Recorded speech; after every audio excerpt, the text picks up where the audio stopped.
In this video, we'll look at another integration strategy from section 8.2 called integration by parts. And integration by parts is based on the product rule for derivatives. So let me develop where the integration by parts formula comes from, and then I'll show you a couple of examples. So let's say we wanted to find the derivative of a product of two expressions that I'm going to call u and v.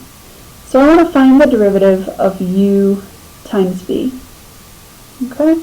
I might write that as u times v prime.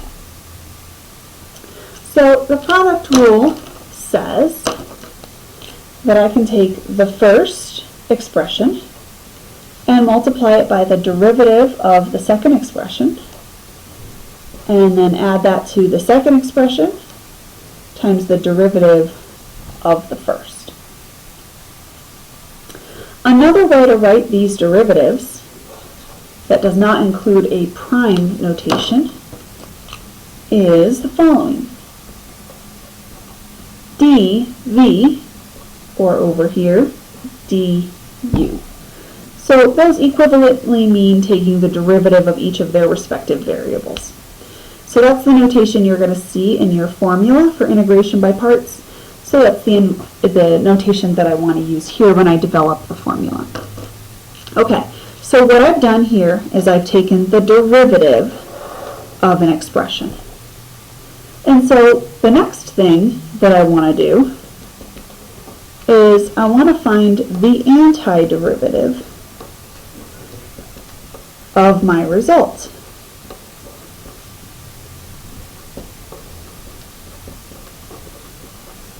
Okay, so I started off with an expression u times v. I took its derivative, and now I want to take the antiderivative of that result. So in other words, I want to take all of this and integrate it. Again, find its antiderivative. So properties of integration say that if I have a sum, I can split it up and integrate each part separately. So think about, again, I'm just going to keep reiterating what steps we've taken and what that should lead to. Started off with an expression u times v. I took its derivative, got to here, took the antiderivative of that same thing, and came up with an expression that looks like this. So what I want to do is write out what that expression should be equal to. Use your logic here. You start with something, you take its derivative, then you take its antiderivative. Derivative and antiderivative undo each other, so this expression should be equivalent to the exact thing that we had when we started. So again, I've just shown that the product u times v is equivalently equal to the derivative of the antiderivative, or actually I should say that the other way around, the antiderivative of the derivative, which is the expression that I have here. So we've just proven that these two expressions are equal to each other. Now let me give you the formula for integration by parts. And you'll see what any of this has to do with it.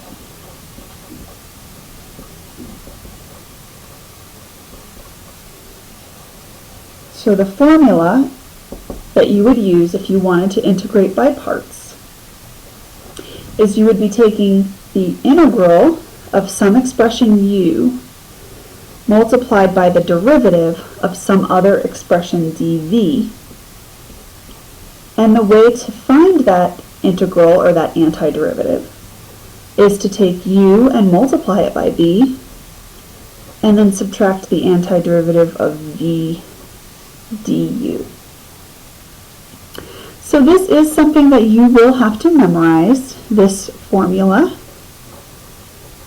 And it's something that in the homework you'll use it 20 times, and so hopefully that'll help your memory.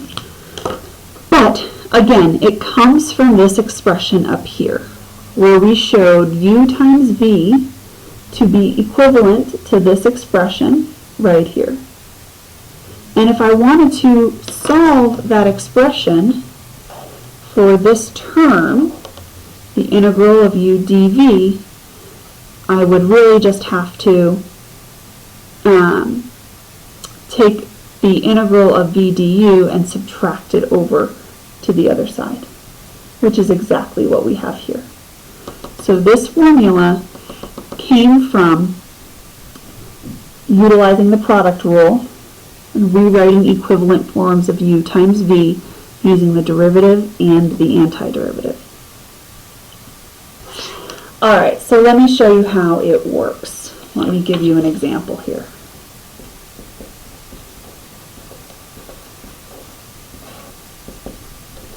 So let's say I want to integrate x squared times the natural log of x cubed dx. When you use integration by parts, you're always going to have a product of two expressions. Okay? A product of two expressions. The substitution method isn't going to work very well because one of them is not going to be the derivative of the other. Okay? One of them is going to be the derivative of something completely different. So the first thing that we want to do is we want to define one of these to be u and the other expression to represent the derivative of something else dv. So again, we are given the antiderivative of u dv. So one of these things needs to be u and one of them needs to be dv. You might not know which is which right off the bat. You might have to try it both ways and see which one works for you. But I'm going to let u equal x squared in this case, and I'm going to let dv equal the natural log of x cubed dx. Remember, dv represents a derivative of something, so we need to show that by including that dx. So step 1, define which one is u and which one is dv. Step 2, you need to use your calculus knowledge to find du and to find v. We need to find du and we need to find v. The reason we need both of those things is because those are in our formula. We need to take u and multiply it by v. Well, right now we've determined what u is, but we've got to figure out what v is. And then also we need v here and du here. So think about, how do we get du? How do we get v? Well, to get du, we take the derivative of what we established as our u. The derivative of x squared is 2x dx. In order to get v, we take the antiderivative of what we established to be dv. So we've got to figure out what's the antiderivative of the natural log of x cubed. Okay, we want the antiderivative of the natural log of x cubed. Okay, now it turns out that that's really not something that we know how to do. Okay, can you think about any times where you've taken a derivative, not integrated, but taken a derivative and gotten the natural log of x cubed, or just a natural log at all? And you're going to be stumped, and don't let yourself be stumped when you're doing an integration by parts. If you're stumped and you can't figure it out, it means that it may have been easier to have picked which one is u and which one is dv in the opposite order. So I let this be u and I let this be dv as a complete guess. Well, if it's hard or it doesn't work, try switching it. Maybe that's a better choice. So that's what I'm going to do next. Alright, so again, let me just rewrite what it was that we were working with so that I have it in front of me. And let's switch around which one we let be u and which one we let be dv. So this time, let's let this guy be our u, and let's let dv be the combination of x squared times dx. You're going to see that this is much easier. And the idea here is make it easy. Do what's easy. That's okay. Let's take the derivative of u to get du. This I can do. The derivative of natural log is 1 over x, or in this case, using the chain rule, 1 over x cubed times 3x squared dx. All of that cleans up to be 3 over x. Over here, I need to take the antiderivative so I can figure out what v is. This is a much easier expression to take the antiderivative of. X cubed over 3. Alright, I'm going to go back to my formula, which I like to write every single time. Helps with the memorizing piece. So what I'm trying to integrate is some u times some dv. We've already established that. And in order to do so, I need to do the following. I need to take u and multiply it by v, and then I need to subtract the antiderivative of v du. So let's make the substitutions according to the formula. So go back to what we had up here. U was the natural log of x cubed. V was x cubed over 3. Now I need to take the antiderivative of that same v, x cubed over 3, times du, which was 3 over x dx. Alright, so I was writing out steps there for a minute. I never continued. My third step in the process is to substitute into the formula. And then my fourth step is going to be to simplify that expression. Simplifying u times v often doesn't lead to anything simpler.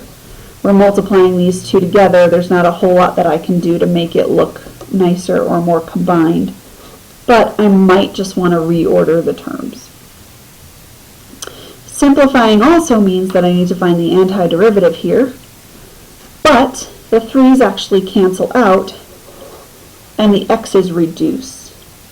So really I'm finding the antiderivative of x squared, which will be x cubed over 3.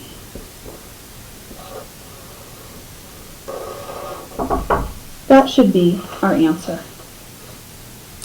You might see that MyMathLab likes it when you factor something out that's common. So in this case, you could factor out the x cubed over 3, but that is one version of a correct answer here. All right, so the only reason that integration by parts gets more complicated is when you have to do it more than once.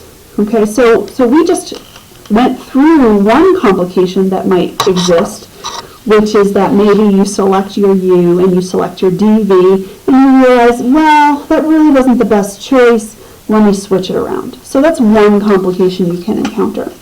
Sometimes, though, switching it around doesn't lead